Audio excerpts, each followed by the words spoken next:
Coach Troy here. Now, Halloween is my favorite holiday, all right? Everyone knows that, no surprise. And so today I'm going to be going over my top 10 Halloween games. That's right, the best horror-themed games to play in October. All right, there's so many different ones to choose from, and there's a lot to go through. So here's my suggestions. Here's what I like to play with my friends, all right? Now, this here's a little different. So I'm not going to be playing as much, sadly. I will have a small group of people that will meet just a few times in the month of October, right? You've got to be careful, because if we're not, we're all going to look like this guy right here, right? And that would just be a tragedy. So, with that being said, be safe, be careful, and hey, try these games. Survival is in the betrayal. All right, that's the tagline for Mall of Horror, and I think it's very, very fitting, because zombies are coming, space is getting cramped, not a whole lot of resources, so you got to team up with each other to push somebody else out and use them as bait. Each player takes control of a group of survivors as they take cover in different areas of the mall. As the zombies start to overwhelm these areas, players are forced to vote on who they're going to throw out to sacrifice to the zombies so the others can escape. Now, I like this version a lot better than City of Horror.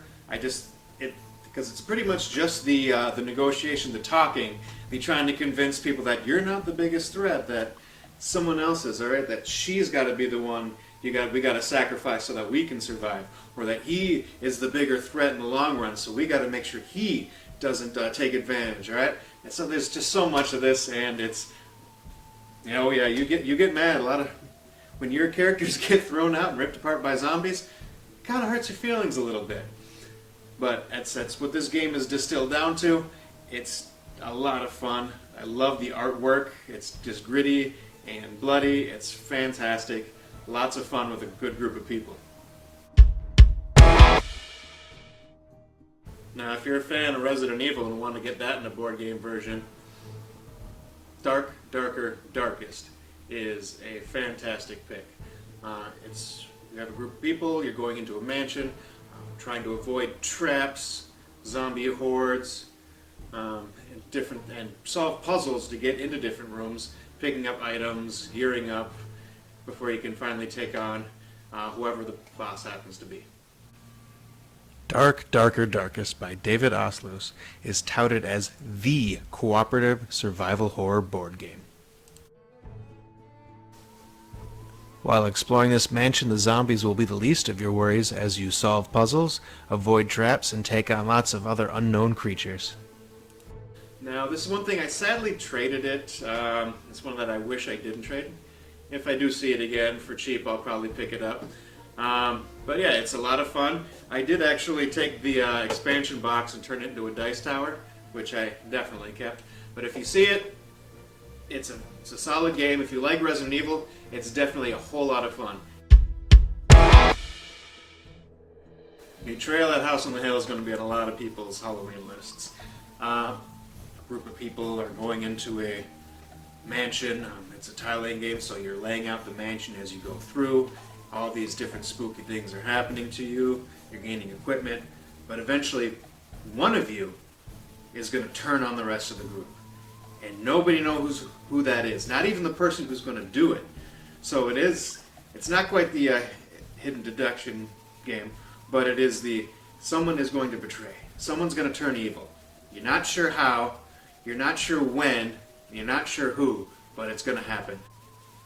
So you and a group of friends gather together to explore this house on the hill. While exploring the mansion, you're going to find helpful items, experience supernatural events, and eventually trigger the omen. At this point, the betrayer breaks off from the rest of the group to hatch his evil plan, while the rest try to stop him before becoming victims themselves. Now, it's only number 8 on my list because while it is a fantastic game and super fun when it works, it doesn't always work. There's going to be times where the haunt is not going to work because of the layout of the mansion and the situation, or this is the worst, is when the person who is the betrayer goes off and reads their separate manual on what their objectives are, and they don't understand what they're supposed to do, and they can't ask for help. It's happened to me a couple times, and it just, it really kills it when that happens. It's pretty tragic. And unfortunately, the expansion didn't do much to fix it either. So, when it works, it's amazing. But be warned, it doesn't always work. Now, the game of Werewolf has been around a long time, and it is a staple of Halloween party games. It's fantastic, you know. Who is the werewolf? One person is the werewolf, everyone else are the villagers, or whatever roles they are, and the werewolf is murdering, killing off villagers one by one. And, you know, trying to figure out who that is. It's tense, it's a lot of fun. But again, you got to have the right situation, and it's hard to do. You got to have that party situation. You got to get everyone on board and involved. This game distills that down into a single round, and is my much preferred version of the game. One Night Ultimate Werewolf. It plays in just a couple minutes. You will need like an app, like on your phone or a speaker, something like that, so you can hear it. But it is a fantastic game.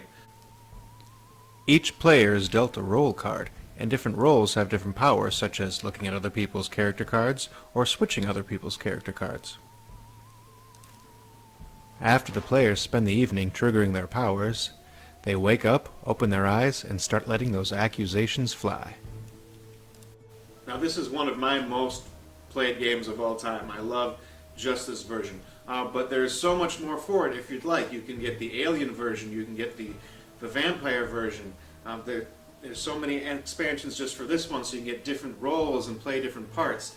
I say it's a lot of fun. It's the game that I think I first introduced my nieces and nephews to, and they love it. Whenever I go over, they say, "Hey, bring the werewolf game, bring the werewolf game."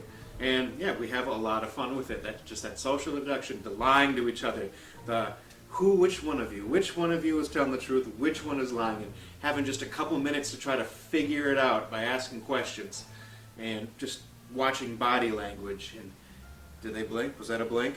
Does that mean something? Oh, it's amazing. A lot of fun. Love that social deduction, figuring out who is who.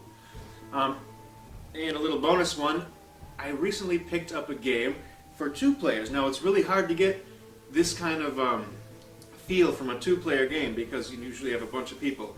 Little bonus right here, Vampire Empire. This is a 2-player social deduction game where one person is vampire, one person is villagers, and there's several different people involved in it. So you have cards representing different people, and the vampire knows which ones are the vampires, and so you're going back and forth trying to figure out which characters are which. I don't know, it's a lot of fun. It takes this and it kind of makes it accessible for only 2 people. Good game. If you got it, if you see it, I'd recommend it. You afraid of the dark? How about trying to play a game in the dark? That's right, Nyctophobia.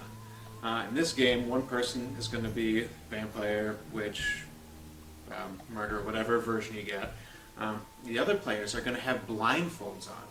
Alright, so they're going to be playing just using their sense of touch to try to find their way through the board. One player takes the role of a vampire, while the others put on these dark glasses and get lost in the woods. Players then take turns feeling their way on the board, trying to find their way back to their car to get out. Meanwhile, the vampire stalks them and hunts them down, picking them off one by one. So if you are afraid of the dark at all, this game is going to creep you out. It's not for everybody. It's very different, so it's a very different kind of game, but I like it. It's very interesting, and it's pretty creepy.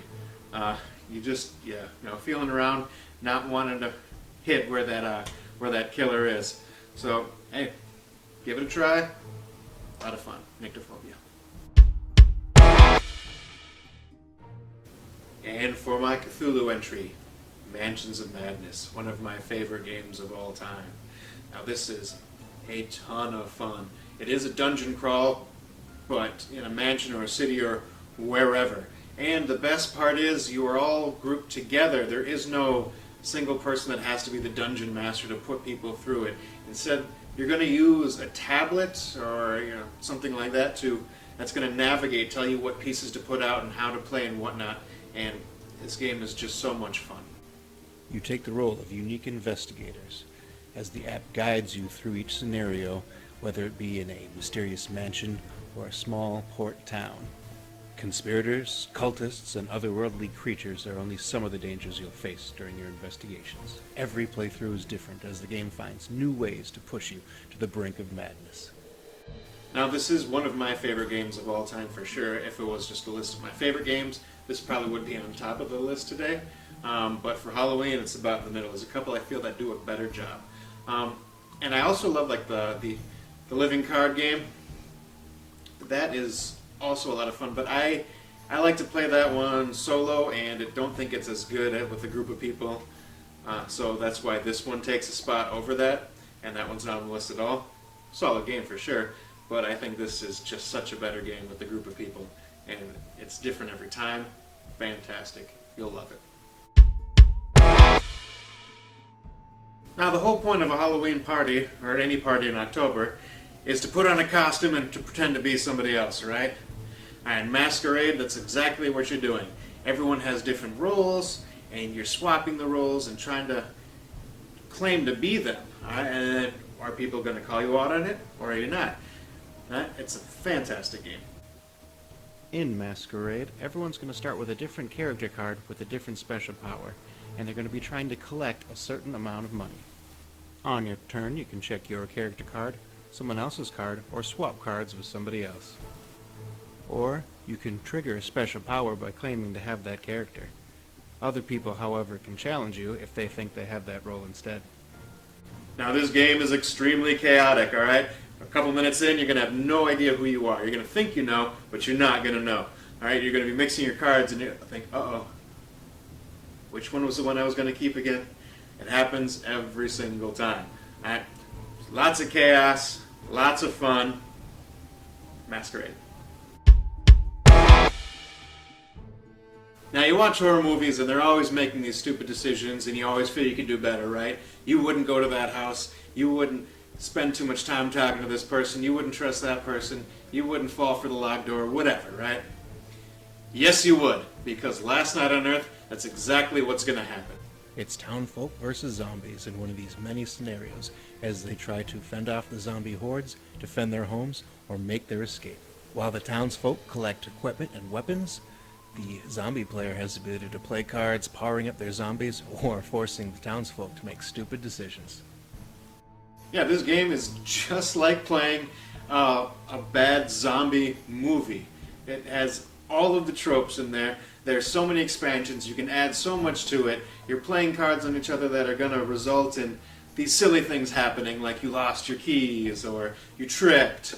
Just all those stupid, silly things. And the weapons, of course, you get axes and chainsaws and torches to beat up on, kill all the zombies. And there's so many different objectives you want to do, like escaping in a truck or saving people. Just, it's a lot of fun. A lot of different things you can do with this game. It's cold. Hordes of zombies are coming. There's mouths to feed. And you need more brain samples from these zombies so you can figure out a cure for this thing. So you're working together. But you're cautious because one of you just might be looking to betray the rest of the colony.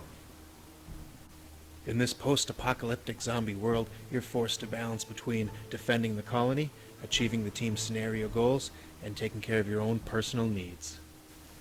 Each player takes control of a group of survivors, maintaining the colony or searching nearby locations for food, gas, and guns. Also, everyone's looking over their shoulder because, of course, one of you just may be a traitor. Yes, what can I say? I love the possibility of a traitor. I love the traitor games, figuring out who is who, what their roles are. It's just so much fun. It just brings that tension into a game, and that's what I really like about these Halloween games, these October horror games. Just so much fun. And the Crossroads cards in this game, just anything could happen at any moment. Right? Anything can happen on someone else's turn. So you got to keep engaged, you got to watch, you got to pay attention, you got to work together, but you got to be careful. All right? And I know a lot of zombie games in a row here, but this is the last zombie game on the list. I promise. And would I lie?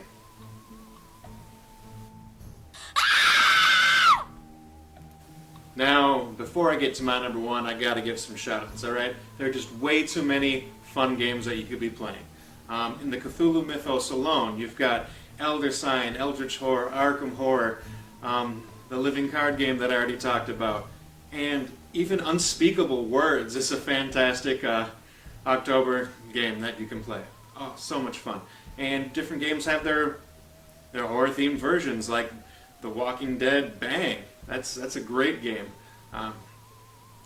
And there's just so many games you can play. So find some, have fun with it.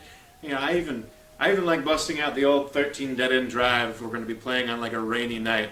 You know, that's another game you can have. It's just fun to play. You don't have to worry about how involved or intense or strategic it is. Games in the season are more about just having fun with them.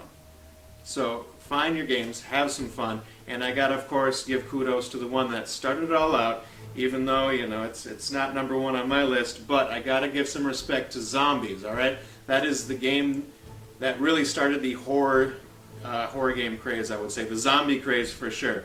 When Zombies came out and their 20,000 different versions and expansions, all these other games came to light. And while some people might be upset thinking there's way too many zombie games and they get sick of zombies in games, as long as they're good, I don't care. I'm going to play them. If I'm having fun with it, if there's zombies, I'm going to play some zombies, alright? I'm going to decapitate and shotgun some zombies.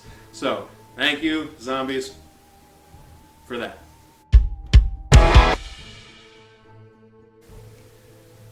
Alright. I know what you're thinking. Just hear me out first, okay? I play this game one time a year. I couldn't handle playing it more than that. It is not a good game at all. But it is an amazing experience, alright? So, you get your TV set up, you turn that volume up, you light a whole bunch of candles, you just get the atmosphere nice around you, and wow, this is so much fun to play. Plug in the VHS and race out to become one of the Harbingers of the underworld. Then it's a race against the clock as you travel the underworld, picking up different power keys. But beware, as the gatekeeper is always there, doling out punishment as well as soul-splintering insults. Now I know some of you are thinking, where do I find a VCR that works? And others of you are thinking, what is a VHS? Now, don't worry about it. Clips are on YouTube. You can watch them there and enjoy it just fine. And some of you, you might be tempted to go out and get the DVD version. Don't do it. It's just not as good, alright? You gotta go with the original. Some of you, though, prefer Nightmare. I know I see a lot of people who play Nightmare as their go-to Halloween horror game. Nah, this one just looks better and it plays better. It's just a much better experience, alright? If you want the real full experience, go with Atmosfear, the Harbingers, alright? That is the game once a year, but no more than that, and you're going to have a lot of fun. Alright everybody, thanks for joining me. This was so much fun to do. I just love going through these games. Again, my favorite time of year. My favorite games to play are these horror-themed games. And that's what it's all about, is having fun. Giving yourselves the best experience, alright? That's what it's all about for Halloween. So tell me, was I right? Was I wrong? What games did I miss? What are your favorites, recommendations? Let me know.